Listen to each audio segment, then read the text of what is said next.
Oi, vamos escrever?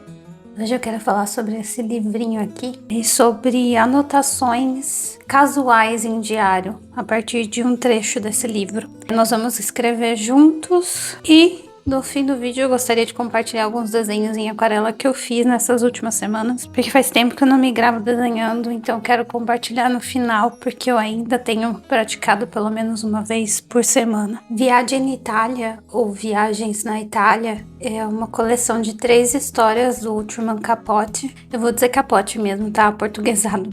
Eu prefiro falar assim mesmo. É dessa editora Garzanti, foi traduzido do inglês para o italiano por Bruno Tasso. É sempre importante lembrar quem traduziu o livro que a gente está lendo, porque eu admiro muito esse trabalho. Eu tenho um diploma de língua inglesa e tradução, trabalhei com tradução por muitos anos. Meu trabalho não era literário, era técnico voltado para a área da educação superior, mas eu adoro o trabalho de quem faz tradução literária e gosto de lembrar sempre que para eu conseguir ler esse livro em italiano, alguém precisou trabalhar nele na tradução. Esse livro foi para minha primeira leitura de 2026, porque eu comecei o ano querendo ler algo em italiano. Eu ainda não tenho o costume de ler muito em italiano, porque ainda não é tranquilo para mim, eu não tenho uma fluência suficiente para ler sem precisar ficar parando com frequência procurar palavras, inclusive tá todo anotado, cheio de anotações de palavras que eu não sabia. Dá para ver as palavrinhas em lápis,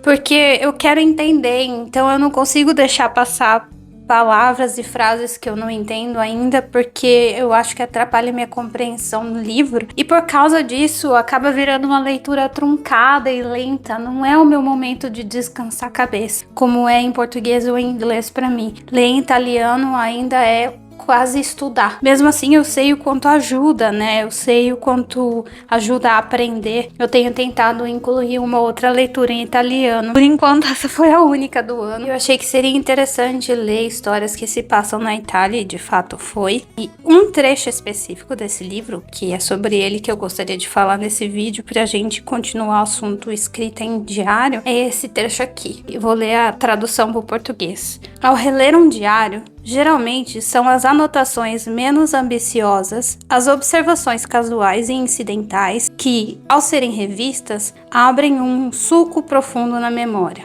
Eu lembrei dessa frase esses dias e fiquei pensando o que ele quis dizer com isso. Logo após esse trecho, né, do diário, ele tá contando uma história da passagem dele, da hospedagem dele na ilha de Ischia. Ele dá um exemplo. Ele escreveu em seguida disso um exemplo de uma anotação que ele fez no próprio diário. Hoje a Gioconda deixou algumas tiras de papel coloridas no quarto. São de presente porque eu dei um frasco de colônia para ela. Funcionarão como marcadores de livros adoráveis. Essa era uma anotação no próprio diário dele. E ao reler isso, né, sobre essa anotação na viagem pela ilha, ele lembra, por exemplo, de quem era Gioconda, a jovem governanta que cuidava da hospedagem que ele estava, da casa em que ele estava hospedado. Ele fala sobre ela, ele descobre que as tiras de papel coloridas que ela tinha deixado no quarto, na verdade, eram tiras para serem jogadas da sacada ou da janela, porque naquele dia teria uma procissão pela ilha e quando a Virgem passasse pela pousada, eles poderiam participar da procissão jogando essas tiras, que era parte da cultura local. Ele usa esse exemplo para dizer como anotar coisas que parecem aleatórias no diário trazem à memória um momento muito específico. E eu adoro isso. Ele era um escritor, claro que o diário acabava alimentando o trabalho dele, então era uma ferramenta de criatividade ou ajudar a lembrar as coisas sobre as quais ele gostaria de escrever depois. Se a gente pensar sem esse viés criativo, essas pequenas observações que aparentemente não têm importância no diário, quando a gente for reler, elas vão reacender lembranças. E com essas lembranças vão vir emoções, sensações, e eu acho que isso já é o suficiente pra gente nunca achar algo banal ou insignificante demais para ser anotado no nosso diário. Eu gosto desse trecho porque quando eu costumo refletir sobre o meu hábito de escrever à mão, e eu já fiz alguns vídeos sobre isso aqui, eu costumo considerar mais o ato em si e escrever, porque eu escrevo, né? Os benefícios de sentar todo dia e escrever. Mas esse trecho do livro Viagem in Itália me fez pensar na influência experiência futura do conteúdo do diário, que sim, eu sei que é muito bom, eu gosto de reler meus diários com certa frequência, mas é interessante manter esse momento futuro em que você vai ler, tirar essa pressão do conteúdo que você está escrevendo, porque até mesmo a anotação mais casual ou aleatória pode instigar memórias, pode instigar sensações no futuro. E eu gosto muito que ele usa essa expressão anotação menos ambiciosa, né? Anotações menos ambiciosas. Manter um diário, então, pode ser anotar coisas que pareçam aleatórias, mas que no futuro podem trazer à tona coisas que você nem imaginaria. Espero que tenha ficado claro o que eu senti lendo esse trecho, que me fez considerar sobre a minha própria escrita, de não ficar tentando me policiar sobre o que estou escrevendo, não achar que algo é insignificante demais, tirar essa pressão do conteúdo. O conteúdo pode ser casual e incidental, porque tentar escrever todos os dias já é bastante ambicioso. E esse conteúdo que parece casual e incidental, como ele mesmo diz, pode deixar uma marca profunda na memória. Uma recordação aleatória desencadeia toda uma viagem no tempo. E agora eu vou escrever minha página diária enquanto eu gravo e sugerir para vocês um tema, caso vocês queiram ter um tema para fazer uma entrada no seu diário hoje, baseado nesse trecho do livro. Eu sugiro escrever coisas casuais que aconteceram na sua semana, coisas aleatórias e que podem parecer insignificantes, mas o objetivo é se desapegar da pressão de escrever algo que você considere ambicioso. Vamos escrever?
é isso. Vou só mostrar rapidamente as minhas pinturas das últimas semanas. São bem simplesinhas, todas baseadas em desenhos que eu vi no Pinterest. Esse aqui foi baseado em uma foto mesmo. Esse eu pintei parte durante o vídeo. Essa janela. E também tenho feito um curso na doméstica, seguindo os exercícios que a professora sugere no curso, e tem sido super legal, pelo menos para instigar a criatividade. Tem sido muito legal. Esse aqui foi o primeiro que eu fiz com a aula que ensina a usar camadas de tinta para fazer o desenho. E é isso, eu espero que esse seja mais um tema que mostre como é possível tirar ideias das suas leituras para a sua prática de escrita à mão diária. Se não for de tema para escrever sobre, pelo menos um tema que te faça refletir sobre a prática em si. Por que você faz, como você faz e o que ela significa para você. E eu agradeço por assistir. Até o próximo vídeo.